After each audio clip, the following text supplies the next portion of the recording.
Em 1970, Hafez al-Assad, um oficial militar e membro da ala do Partido Baas que priorizava ações práticas e resultados concretos, consolidou seu controle através de um golpe de Estado, conhecido como o Movimento Corretivo.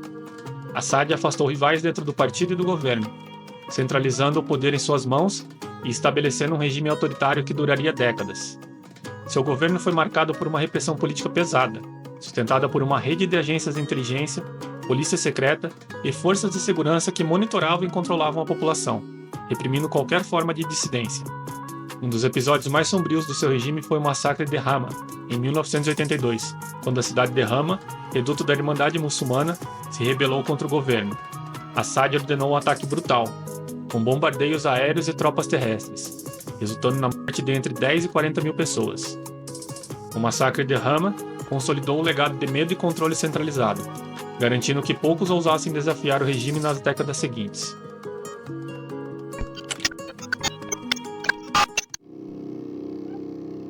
Com a morte de Hafez al-Assad em 2000, seu filho Bashar al-Assad assumiu a presidência, gerando expectativas e reformas. Bashar, um oftalmologista formado na Inglaterra, era visto como um cara jovem e progressista, capaz de modernizar o país e aproximá-lo do Ocidente. No entanto, ele herdou uma estrutura de poder profundamente autoritária, que limitou suas ações. Nos primeiros anos do governo, Bashar fez algumas reformas econômicas que abriram espaço para mais liberdade de mercado e incentivaram a privatização de setores como bancos, comércio e indústria. Só que essas mudanças acabaram beneficiando principalmente as elites das cidades, aumentando ainda mais a desigualdade entre as regiões e deixando as áreas rurais e periféricas ainda mais esquecidas. Ao mesmo tempo, o acesso à tecnologia e à internet cresceu, especialmente entre os jovens, e Bashar tentou se mostrar como um líder moderno, alinhado com as demandas do século XXI. No campo político, no começo ele deu uma aliviada na repressão, o que fez muita gente acreditar que haveria mais liberdade de expressão e até uma abertura democrática. Mas com o tempo, o espaço para a oposição foi praticamente eliminado. Bashar manteve um controle super rígido sobre a política e a sociedade, com o Partido Baas consolidando ainda mais seu poder. As promessas de reformas políticas como reduzir o autoritarismo e ampliar os direitos civis nunca saíram do papel. Pelo contrário, o regime continuou centralizando o poder e reprimindo qualquer tipo de oposição. À medida que as tensões dentro da Síria aumentavam, o regime de Bashar foi ficando cada vez mais repressivo. Em 2005, o assassinato do ex-primeiro-ministro libanês Rafik Hariri levantou suspeitas de que o regime sírio estava por trás do ataque.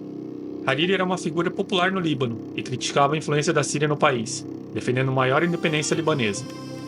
A Síria mantinha uma presença militar e política forte no Líbano desde o final da Guerra Civil Libanesa, e Hariri era visto como uma ameaça aos interesses sírios na região. Sua morte, causada por um atentado à bomba em Beirute, gerou uma onda de indignação internacional, com investigações apontando para o envolvimento de agentes sírios e libaneses aliados ao regime de Damasco. Esse episódio aumentou a pressão internacional sobre a Síria e deixou o país ainda mais isolado. Apesar de tentar melhorar sua imagem no começo, as políticas repressivas de Bashar e o apoio a grupos militantes como o Hezbollah no Líbano e o Hamas em Gaza afastaram a Síria do Ocidente. O regime de Bashar via esses grupos como aliados importantes na luta contra Israel e para manter a sua influência na região. A Síria e Israel têm uma longa história de conflitos, que começou na Guerra dos Seis Dias, de 1967, quando Israel ocupou as colinas de Golã, uma região estratégica e fértil que pertencia à Síria. Desde então, o território ficou sob controle israelense, e a Síria nunca aceitou essa anexação, considerando uma ocupação ilegal. Essa disputa territorial, somada à rivalidade ideológica e política, fez de Israel um inimigo central para o regime sírio. O Hezbollah, um grupo xiita libanês apoiado pelo Irã, era um parceiro crucial para a Síria, ajudando a equilibrar o poder de Israel no Líbano e fortalecendo os laços entre Damasco e Teherã. Já o Hamas, um movimento palestino sunita, era apoiado como parte de uma estratégia para que a Síria se posicionasse como defensora da causa palestina, aumentando sua influência no conflito árabe-israelense.